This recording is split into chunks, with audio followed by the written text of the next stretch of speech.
안녕하세요. 안녕하세요. 여러분의 비타민 꽃농원입니다. 식물 인테리어가 대세인 이때 식물은 키우고 싶은데 자신이 없으신 분을 위한 비법을 전수해 드리겠습니다. 화면에 보이는 양쪽에 검귤이 자리하고 있습니다. 우리 농장에서 키운 검귤입니다. 첫 번째 시작하시는 분들은 식물을 키우기 쉽고 잘 안 죽는 애들로 선택하시는 것이 좋습니다. 예를 들면 보석 검전수, 호야, 고무나무 종류, 산세베리아, 안시리움, 몬스테라, 킹기아남, 스킨답서스, 홍콩야자, 팔손이 등 키우는 방법이 품종마다 약간의 차이는 있어도 키우기가 대체적으로 수월한 식물입니다. 이렇게 키우기가 쉬운 식물로 재미와 실력을 붙이고 난 다음 다른 식물로 도전하시기 바랍니다. 예를 들면 우리 가게에 세대분이나 젊은 여성 손님이 오시면 사장님 처음 꽃을 키우는데 키우기 쉬운 품종으로 추천 좀 해달라고 합니다. 보석 검전수, 호야, 고무나무, 스킨답서스 등 몇 가지 추천해드리면 한참을 이리저리 구경하시고 난 다음 코르키아나 율마를 골라오십니다. 손님, 이 품종은 키우는 난이도가 별 5개쯤 됩니다 라고 해도 예쁘다고 마음에 쏙 든다고 코르키아나 율마로 가지고 가십니다.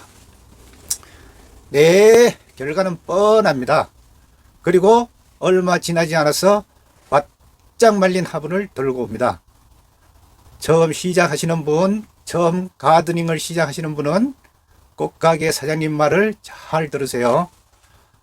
그 중에도 엉터리 같은 사장님들도 많이 있으니 실력 있는 사장님을 만나는 것도 복불복입니다. 두 번째, 물주기입니다. 우리 가게에서 손님들이 꽃을 사가지고 가면서 물은 언제 주어요 합니다. 그러면 가장 성의 없는 대답 같지만 가장 정확한 답변은 흙이 말랐을 때 주세요 합니다. 그리고 화분에 심어진 작물의 특성과 화분 크기를 감안하여 며칠에 한 번 주시고 흙의 건조 상태를 파악하여 봄, 여름, 가을, 겨울 물 주는 방법을 달리 하시라고 합니다. 식물은 잎이 처지고 이파리에 힘이 없을 때 물을 주어도 절대 늦지 않습니다. 식물이 스트레스를 조금 받는 안 좋은 방법이지만 가습하여 식물이 돌아가시게 만드는 것보다는 초보자에게는 유리한 물관리 방법입니다. 단 여기서 중요한 것은 겨울철에는 찬물을 화분에 바로 주지 마시고 물을 받아서 실온에 하루쯤 보관했다가 사용하시기 바랍니다. 아니면 온수를 조금 섞어 차가운 기운만 가시게 하고 주세요. 너무 찬물로 주시면 식물은 냉해를 입어서 누렁잎지고 일부 썩기도 하면서 죽어갑니다. 물 주는 시간은 봄, 가을에는 오전 일찍 주시고 한여름에는 해 뜨기 전이나 저녁에, 겨울에는 한낮에 주면 무난합니다. 물을 줄 때는 화분 밑으로 흐를 때까지 충분히 주셔야 합니다. 요즘은 토양 수분 축정기라고 해서 이렇게 시중에 판매되는 제품이 나오는데 이 축정기도 검은색, 파란색, 붉은색 바늘의 위치에 따라 물 주는 주기를 식물에 따라 달리해야 합니다. 자세한 설명은 따로 영상 올리겠습니다. 세 번째, 온도 관리. 식물의 온도 관리는 최저 온도 15도에서 최고 온도 30도 정도에서 관리하시면 대부분의 식물들은 무난하게 잘 큽니다. 그리고 여러분이 가정에 꽃을 키우신다면 이런 온도계 하나쯤은 구입해서 사용하시기 바랍니다. 거실에서나 베란다에서 식물을 키우실 때 이 온도계는 최저 온도와 최고 온도를 기억하는 능력을 가지고 있는 온도계입니다. 이렇게 중간쯤 빨간 버튼을 1초 내지 2초 누르고 있으면 이 안에 있는 바람막대를 수온이 밀어 올리면서 이쪽은 최저 온도와 최고 온도를 기억하면서 식물이 자라고 있는 공간에 온도가 계절별로 어떻게 되는지 체크해 주는 것이 식물 관리에 도움이 됩니다. 네 번째, 비료 관리입니다.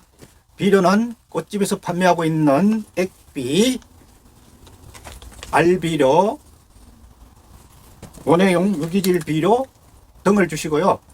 비료는 설명서에 나와 있는 내용을 참고로 적정량을 주시고, 잘 키우겠다는 욕심에 너무 많이 주면은 이때부터는 비료는 영양제가 아니고 식물을 죽이는 독이 됩니다.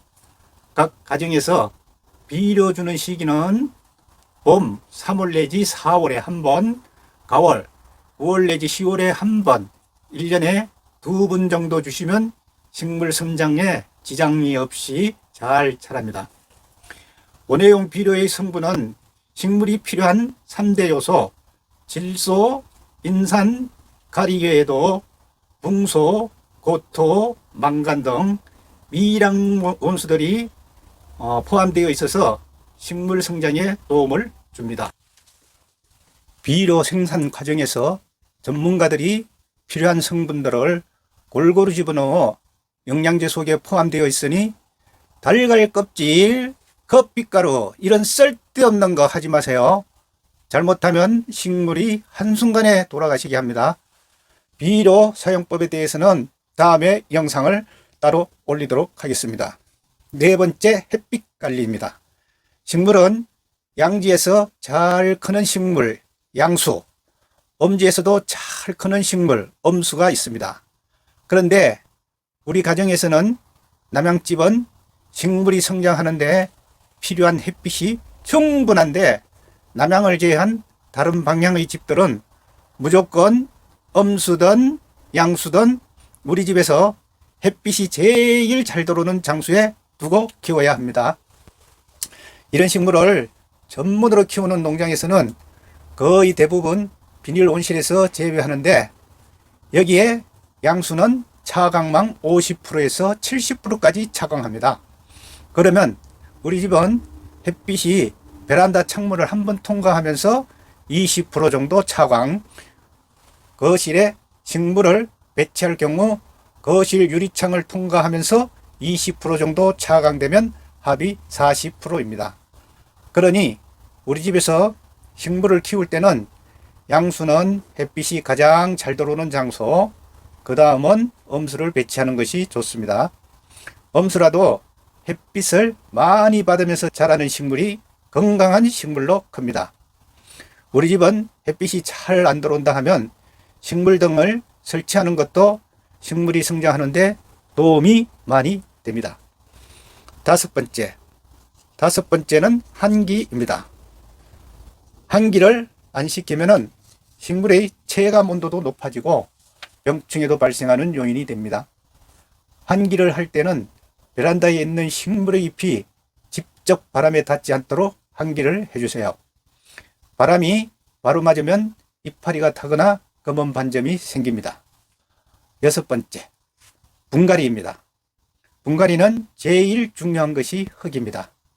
난의 분갈이용 흙은 수태, 난석이나 바크를 사용하시고 다육식물이나 선인장 종류는 꽃가게에서 판매하고 있는 다육이 선인장 전용 흙으로, 나머지 식물은 분갈이 전용 흙으로 하시면 되고 흙을 재활용하시는 방법은 권장해 드리지 않겠습니다.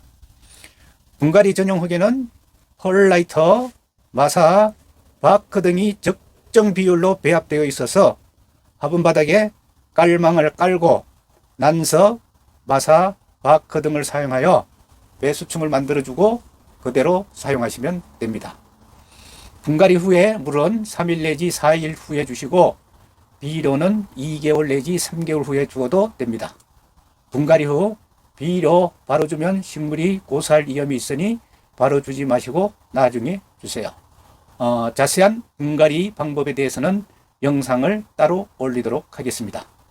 이 사항 6가지만 주의하시고 식물의 관심을 가지고 키우시면 당신도 고수가 될 수 있습니다.